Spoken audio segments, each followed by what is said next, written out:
Slaying Sunnah, Abu Ishaq al-Shatibi's concept of Bid'ah in his Al-Iʻtiṣām, McGill University, 1999.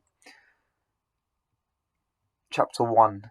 The significance of al-Iʻtiṣām in the development of Shatibi's legal theory. Before I enter into this chapter, I need to define two terms. The first term is al-maslaha al-mursala. Maslaha simply means benefit, something that accrues benefit. It's the opposite of it, the antonym is mafsada. So maslaha, plural being masalih, and mafsada, plural being mafasid, benefits and harms. When the term mursala is used for maslaha, it means that it is free of any shar'i, Islamic shari'iyya evidence, free of shar'i dalil evidence. So it's something that brings about benefit. Maslaha, unrestricted benefit. Istihsan is another term, and whole theses and books have been written about this topic.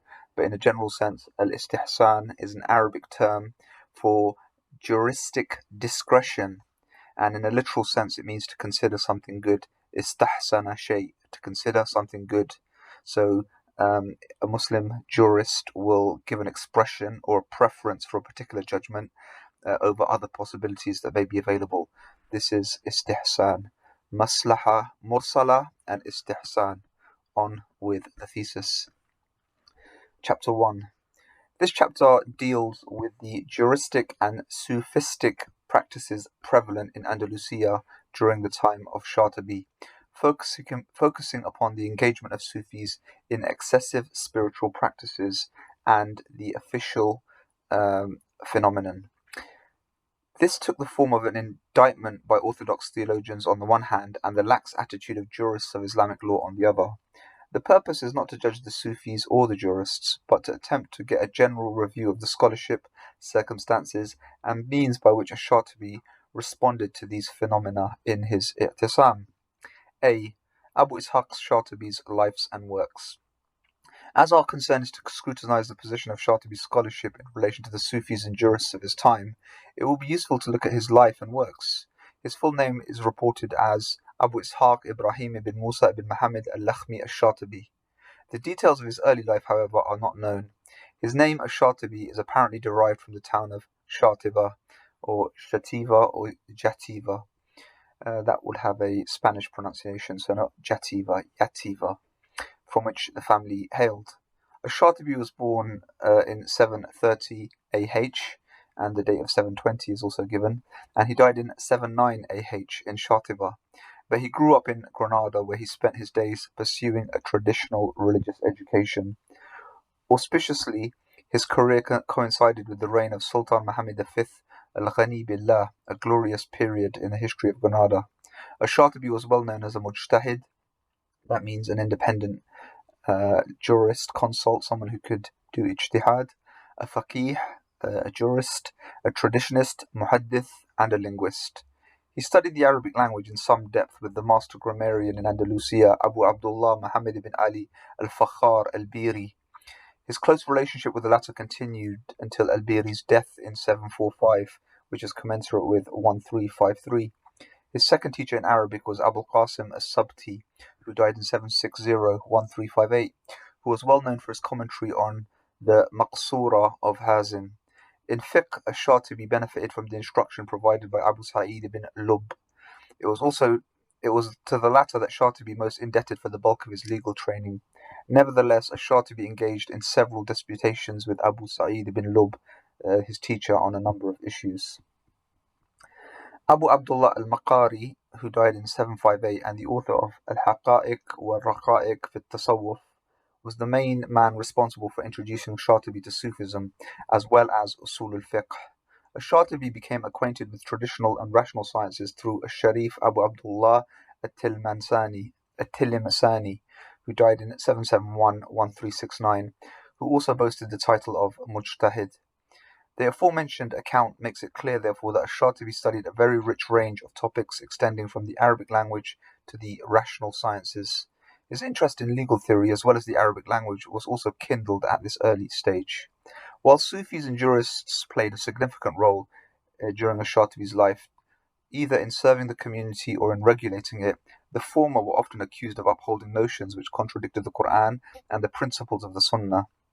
In his Iʻtiṣām, Shatibi attempted to elaborate on religious and mundane matters as substantiated in the Shari'iyya in his words. I started with the principles of religion, usul ad-din, in theory and in practice, and branches based mainly on these problems. It was this period that made apparent to me that what Bida was, and what was lawful and what was not. Comparing and collating this with the principles of religion and fiqh, I urged myself to be with the group whom the Prophet called as-Sawād al-A'dham, the great majority, the Prophet, the companions, and the followers who avoided bid'ah. Although Shatibi was known as a jurist, his profession was never clearly defined. It is regarded, however, that he served as a khatib, which is someone who gives a religious sermon on Fridays in a mosque, or a mufti, someone who gives legal responsa in a certain mosque. Holding office did not, in fact, appear to agree with his contrary temperament, since we learn that he was later dismissed from the post on the charge that he was a mubdi, even though he himself opposed the practice of bid'ah. Mubdi, someone who does someone who is mubtadi' is someone who does bid'ah, but mubdi is someone who is practicing bid'ah. During his lifetime, al-Shatibi wrote several books on Arabic language, grammar, and jurisprudence. Ahmed Baba, in his Nail al-Ibtihaj, reports that al-Shatibi wrote a commentary on grammar entitled Sharh al-Khulasa fi al-Nahu. This book, written as a commentary on the Alfiya of Ibn Malik, a very famous grammar book, consists of 4 parts. Other works of his include عنوان الاتقاف في علم الاشتقاق والكتاب أصول النحو. Besides his fatwas collected in the Mi'yar of al-Wansharisi, he wrote the jurisprudential Kitab al-Majalis, a commentary on the section of sale in Sahih al-Bukhari. He also wrote al-Ifada wal-Inshadat, to which al-Maqari and Ahmed Baba resorted when quoting the information on Muslim scholars. Finally, his best-known work in legal theory is called al-Muwafaqat fi usul al-Shar'iyya, and that was originally titled Unwan al-Ta'rif bi-Asrar al-Taklif. Al-Iʻtiṣām, however, is the only work in which Shatibi elucidates his notion of bid'ah or innovation. Ahmed Baba does not, however, mention this title except for stating that Shatibi wrote a noteworthy book on hawadith, novelties, and bid'ah, innovations. Reading carefully al-Muwafaqat and al-Iʻtiṣām reveals al-Shatibi's concern for his milieu and for the ulama of his time. Both books present a sophisticated legal construction in a consistent attempt at preserving the authentic Shari'iyya on the one hand, and at following the Maliki school on the other. It is the ulama, probably to be identified as Sufis and jurists, who became the main target of his criticism due to their deviation from the Shari'iyya. Stay tuned for many more parts.